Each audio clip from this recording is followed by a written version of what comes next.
So you want to learn how to create your phone case business plan. For this video, I'm going to highlight the steps required when creating your phone case business plan and how to effectively go through with it to make sure that you're creating the substantial business that you want.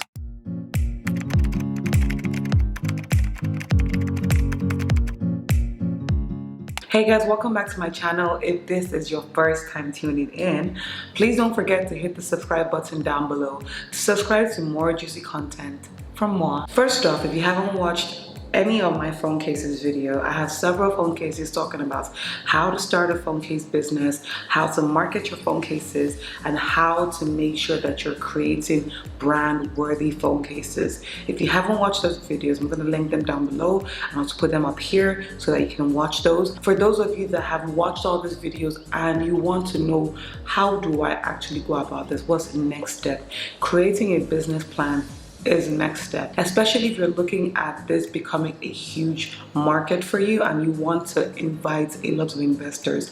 This business plan I'm about to share with you is going to give you enough juicy tips on how to go about creating that business plan. So let's get started. First off, we need to understand the statistics of the phone case industry. I've talked about it in several videos and I said phone case industry is a huge untapped market. There are companies that I know that started running phone case businesses and ended up taking it global. They do cases for watches, they do cases for tablets, they do cases for laptops. They took that brand of just making phone cases for phones and created that into this huge brand for cases in general. Now, there are certain things you need to realize before writing your business plan. These things I've had the opportunity to list them out to make sure that I explain in detail what they are. Now, the first thing is, where do you want to run the business? If you're situated here in Nigeria, where do you want to run the business? Do you want to run it from the comfort of your home? Or do you want to get an actual store? There's a store here in Nigeria called Slots that does phone equipment, phone essentials, laptop chargers, they do everything phone. They found a niche for themselves and they've gone ahead to create a store for that. If that's where your target is, then fine, but you need to identify where you want to situate your market or where you want to situate your business. Another thing to look into is the population of the area. Look into the area where you're in and try and figure out the people that live around me, how many of them use phone cases? In Nigeria, a lot of people have the iPhones or Samsung or any type of Android device, and they all need to protect their phones because nobody is able to buy a screen or replace screen every single time. So these people are your population you should look into. They're your market, they're your target market. You need to consider the population that has or have phone cases and the ones that are interested or would possibly be interested in purchasing these phone cases. Another thing to consider is what the people want. What kind of phone cases do people actually want? Let me give an example. For women, I had the privilege to interview or conduct a survey with a lot of women, and I found that women like flashy phone cases. They like the rectangular looking phone cases or the fancy looking phone cases. I've shown these in a couple of videos where I show the kind of phone cases that people actually liked, or rather women actually liked. And for men are all about protecting their phones. They don't really care about if it's flashy. As long as it's bulky and it's covering all the edges and their screen, they're good to go. So you need to figure out what the people want. What do you want to actually push to them? Make sure that you're not going to go push in products that you know are not going to sell. I mean, if you're going to sell phone cases to, give an example, working class people, don't go and sell them a Pokemon or a Digimon phone case with bunny ears and stuff. I mean, some people are interested in that, but make sure that that is not the focus of your business. You're not trying to push a product to them. Make them want your product so that they come asking for more. Another thing is how much they are willing to pay. This is a very important point, because your pricing is what will determine whether you make sales or not. Now, I've seen a couple of businesses here in Nigeria that buy certain phone cases for about 500 Naira equivalent from AliExpress because they do free shipping. You're buying your phone cases for 500 Naira to 1,000 or 1,200 and you're selling it to your customers for 3,000, 4,000 Naira. that is thievery. I mean, it's good for you because you're making profits, but you're scamming people, and a lot of people will not want to patronize you if your pricing is that high, especially if they know the actual pricing of these cases on AliExpress. They're gonna be like, so you made me pay 3,000 naira for something you bought for 500 naira. I won't buy from you anymore. Make sure you have reasonable pricing to attract a lot of customers so that you're not using your price to drive your market away. Another thing to consider is where to get the quality products. In my other video, I've highlighted I get my products from AliExpress, and I've shown you guys how to order them on AliExpress. If you still haven't watched this video, I'm gonna link it down below so you watch the video. Another thing is who your competitors are and what they do. When I started my business, I made sure to look beyond the Nigerian market. I was trying to, let's not say imitate, but I was looking up to companies like Casify because I saw their branding expertise. I saw how good they were, and that was my target market. That was what I was trying to achieve. I was trying to bring that creativity and that brand to the Nigerian market and seeing how well that would do. Now, another thing to look into is the capital needed for this business.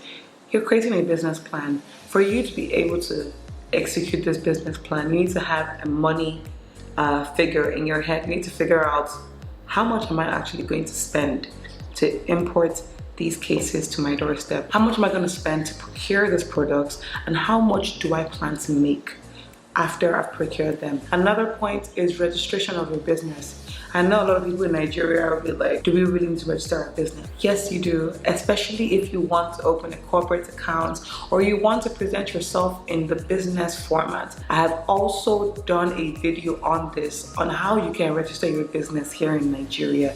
It is so easy. The Nigerian CAC portal, that's the Corporate Affairs Commission portal, has made it so easy for us to order it online and get our documentation right to our doorstep or to your emails, whichever you prefer. So you need to also watch that video if you want to register your business or learn how to register your business. But yeah, you should consider registering your business before starting it off. Let's get to the juicy part. The things you need to have in your business plan when starting off. The first thing you need to have is your table of content. This is going to identify every single key point you're going to talk about in your business plan, going to your financials, going to your marketing strategy, even down to your appendix. It should be on your table of content. Then you have your executive summary. Your executive summary comprises of what the business plan is about. What are you trying to tell a potential investor looking at your business plan? You need to indicate that in your executive summary, just basically summarizing everything in your table of contents, all the things you've highlighted. You summarize that in maybe like a page, but this should be highlighted in your executive summary. And the third point is the company overview. The company overview is basically telling them what your company stands for. What is your mission or vision, or what are you trying to achieve with the company? Where do you see your company going? What is the company's goal? What is its directive? You're going to indicate that in this section. The next point is product description. You are going to describe the products you plan to sell in this business plan. Now let's rewind. Remember how I said I used a case study of a company abroad that I saw their marketing and their business and their, pizzazz, and I was very interested in trying to recreate that here in Nigeria. The first thing that stood out were their phone cases, but upon further research, I found out that they also did cases for Apple Watches, they did cases for laptops, they did cases for tablets. I was very interested in all of that. But if you're starting small or if you're a bit capital, tight-fisted for now, you need to figure out what products you're trying to sell. If it's just phone cases, fine. Indicate the type of phone cases that you're going to put in this product description. Or if you're going to do cases in general, you're going to do phone cases, Apple Watches cases, tablets, laptops, you're going to indicate that in your product description. Now this point is the interesting one, the market and the industry analysis. I'm going to read out every single key point that you need to highlight. Basically, the market and industry analysis is you analyzing the market that you're going into. Now, what I usually advise a lot of people going into business is don't look at your immediate surrounding only. Look outside, especially if you're someone that's looking for creativity or looking for that idea jump right from the get-go. You need to look beyond your market, to look at other markets in a global perspective, to understand what it is that you're trying to achieve in your business. So now for the market and industry analysis, you're going to look into the exact industry you're going into and find out what exactly it is that you need to make sure that your investors understand that makes your business stand out. The first thing you need to highlight is the introduction, then your industry analysis, then your market analysis, then your customer analysis, your competitor analysis, and your SWOT analysis. I'll briefly run through this so that you don't get bored. The industry analysis is basically you analyzing the industry you're going to be going into. You're going to enter the tech world. You're going to enter the cases, the phone cases. You're going to be part of those people that once Apple releases a new iPhone, you're trying to hustle and create cases that suit these phones. That is the industry you're going to be looking at. The market analysis is basically your markets. You're going to be looking at the people around you, what their interests are, the type of cases they like. I already highlighted that with you. You get the gist. Another thing you're going to look at is the customer analysis. Which exact customers are you going to be looking at? If you're going to be looking at kids in high school or kids that their parents happen to give them tablets at their young age, you're going to make those chunky cases or those border-like cases that protect these iPads or tablets. That's the industry you're going to look at. So you're going to look at those customers and be like, okay, this is what they will actually need. A child doesn't want a case that is leather-proof or something. Nah, find the exact customer and give them the exact products. That's the customer analysis. The competitor analysis, you're going to look at your competitors, the people that are involved in the competitive market with you. You're going to look at the exact kind of products they're selling, what their pricing is, their target market, how they're pushing their marketing, and how that can also generate money for you. That is your competitor analysis. And the last one is the SWOT analysis. For those of you that don't know what SWOT analysis is, SWOT is strength, weakness, opportunities, and threats. Strengths of the market, what are the things that are going to make your business brand stand out? What is your core strength? What are your weaknesses, the things that you haven't yet established and things that might be a bit shaky under your foundation for your business? The opportunities, what are those untapped markets that you're looking to tap into? And the threats, who are your threats? What are the threats in the market that are going to affect productivity and revenue for your business? That's your SWOT analysis. That was an entire mouthful. Anyways, this is your market and industry analysis. You're going to conduct all of this and put it in your business plan to make sure that it is as informative as possible. Now, the next one is your marketing strategy. Your marketing strategy is basically how you want to push your products to your customers' faces. How do you plan to drag customers to your brand? How do you try to shove your brand or your product in customers' faces? Now, the next point is operations. How do you intend to run this business?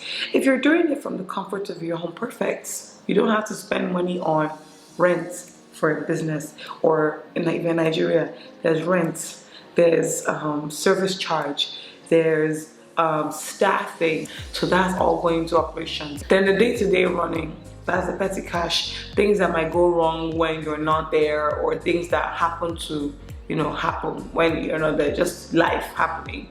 How do you plan on running your business? You're going to highlight that in your business plan, telling whoever's viewing your business plan what your goals are towards the running of your business. Now, the next one is management. Who are the people you're going to employ to run your business? Is it going to be you? Is it going to be a CEO? Is it going to be your manager? Who are the people that you're going to put at your top level to make sure that the business runs smoothly? If you are going to create a management team, make sure that they are as driven, motivated, hungry as you are. Don't get people that don't have your vision and your mission goals at their heart or the core of their hearts.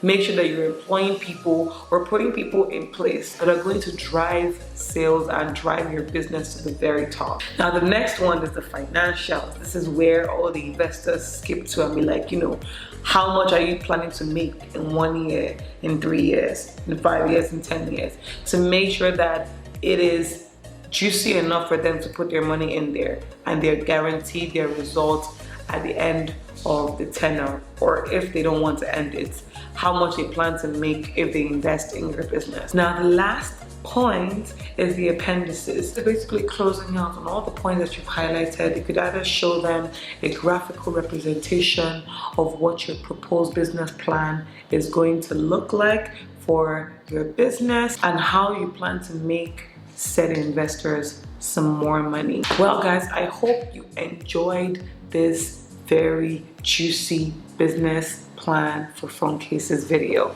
If you have more information or you feel you need more information, please leave a comment down below and I'll definitely respond. Until then, please don't forget to subscribe to my channel, guys. Keep the community growing and keep watching. Bye, guys.